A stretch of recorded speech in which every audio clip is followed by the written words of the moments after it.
साथ संगत जी, सत श्री अकाल। आज की कथा कोई साधारण कथा नहीं है। यह केवल अतीत की एक घटना नहीं, बल्कि वह क्षण है जब धर्म ने पहली बार जाति, ऊंच नीच और जन्म के अहंकार से ऊपर उठकर सत्य को सिंहासन पर बिठाया। ये कहानी है उस चर्मकार की जिसे समाज ने मंदिर के द्वार तक नहीं आने दिया, लेकिन इतिहास ने उसे गुरुओं के बराबर ईश्वर की वाणी का अधिकारी बना दिया। ये कहानी है संत शिरोमणि गुरु रविदास जी महाराज की और उस क्रांति की जिसने धर्म के क्षेत्र में लोकतंत्र की स्थापना कर दी। 15वीं और 16वीं सदी का भारत धर्म के नाम पर विभाजन का युग था। जाति जन्म से तय होती थी। ईश्वर पर अधिकार कुछ विशेष वर्गों का माना जाता था और शास्त्रों की भाषा आम मनुष्य से दूर रखी जाती थी। मंदिरों के बाहर अछूत खड़े रहते थे और भीतर ईश्वर को कैद कर लिया गया था। ऐसे समय में ईश्वर स्वयं चल पड़ा मनुष्य को खोजने, और यही खोज गुरु नानक देव जी की उदासियों बनी। सिख धर्म के संस्थापक जगत गुरु श्री गुरु नानक देव जी अपने जीवन में 4 बड़ी उदासियों पर निकले थे। ये यात्राएं केवल भौगोलिक नहीं थी, ये यात्राएं थी मनुष्य के भीतर बसे ईश्वर को पहचानने की। गुरु नानक देव जी राजाओं के दरबार में गए, साधुओं की कुटियों में गए, मस्जिदों और मंदिरों में गए, लेकिन वे विशेष रूप से उन आत्माओं को खोज रहे थे जिनमें सत्य बसता था। गुरु नानक जी कहा करते थे, नीचा अंदर, ध्यान से सुनिएगा संगत जी, नीचा अंदर नीच जाति, नीची हूँ अति नीच, नानक तिनके संग साथ, वदियासियु क्या रीस। बनारस जहाँ संवाद हुआ, विवाद नहीं। बनारस काशी धर्म का प्राचीन केंद्र, विद्या और वेदों की नगरी। यहीं गुरु नानक देव जी पहुँचे थे। घाटों पर ब्राह्मणों का वर्चस्व था, संस्कृत की गूंज थी और कर्मकांड का बोलबाला।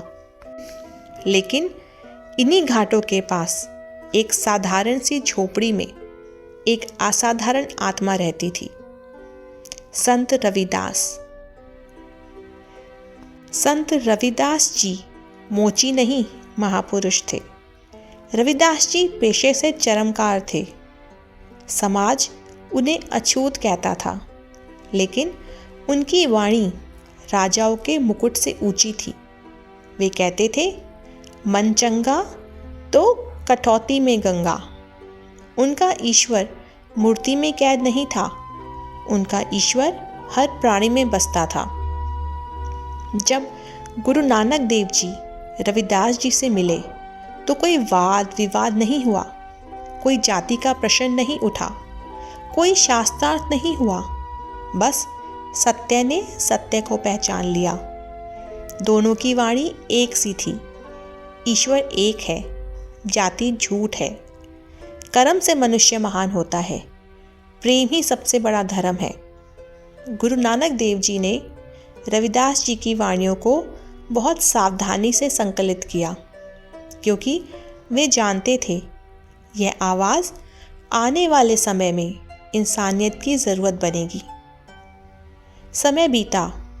अब सिखों के 5वें गुरु श्री गुरु अर्जन देव जी महाराज का समय आया। अमृतसर में रामसर के पवित्र तट पर एक ऐतिहासिक कार्य हो रहा था, आदि ग्रंथ का संकलन। यह केवल ग्रंथ नहीं था, यह मानवता का संविधान था। उस समय धर्म ग्रंथ केवल संस्कृत में होते थे और उन्हें लिखने का अधिकार केवल ऊंची जातियों को था। लेकिन गुरु अर्जुन देव जी ने कहा, यह ग्रंथ किसी एक धर्म का नहीं, पूरी मानवता का होगा। उन्होंने निर्णय लिया, केवल सिख गुरुओं की वाणी नहीं होगी, हर उस आत्मा की वाणी होगी जिसने सत्य को पाया है। जब रविदास जी की वाणी आदि ग्रंथ में शामिल करने की बात आई तो समाज कांप उठा। भाई गुरदास जी जो ग्रंथ लिख रहे थे, शायद मन में प्रश्न आया होगा, क्या एक शूद्र संत की वाणी गुरुओं के बराबर रखी जा सकती है? तभी गुरु अर्जन देव जी बोले, सत्य की कोई जाति नहीं होती। जिस ऊंचाई पर नानक पहुँचे हैं, उसी ऊंचाई पर कबीर और रविदास जी भी पहुँचे हैं। इस प्रकार गुरु रविदास जी के 40 पद और एक श्लोक आदि ग्रंथ में शामिल किए गए। यह कोई छोटा निर्णय नहीं था। यह धर्म के इतिहास में लोकतंत्र की स्थापना थी। जिस समाज में रविदास जी को मंदिर में प्रवेश नहीं मिला, उसी समाज में उन्हें हरमंदिर साहिब के गर्भगृह में स्थान मिला। अब जब कोई गुरु ग्रंथ साहिब के सामने माथा टेकता है तो वह केवल गुरु नानक को नहीं, गुरु अर्जन देव को नहीं, गुरु रविदास जी को भी नमन करता है। रविदास जी की प्रसिद्ध आरती, नाम तेरो आरती मजन मुरारे हरि के बिना, बिन झूठे सकल पसारे। जब पंडित दीपक जलाकर आरती कर रहे थे, तब रविदास जी ने कहा, नाम ही आरती है, नाम ही तीरथ है, बाकी सब आडंबर है। गुरु अर्जुन देव ने इस भाव को अमर कर दिया। रविदास जी का बेगमपुरा और गुरुओं का हलमी राज एक ही विचार थे, बिना भय, बिना कर, बिना भेदभाव। रविदास जी की तार्किक सोच सिख गुरुओं को प्रिय थी। निर्गुण, निराकार, ईश्वर सिख धर्म का मूल। आज जब कोई गुरु ग्रंथ साहिब के सामने झुकता है तो वह जातिवाद के सामने झुकता है।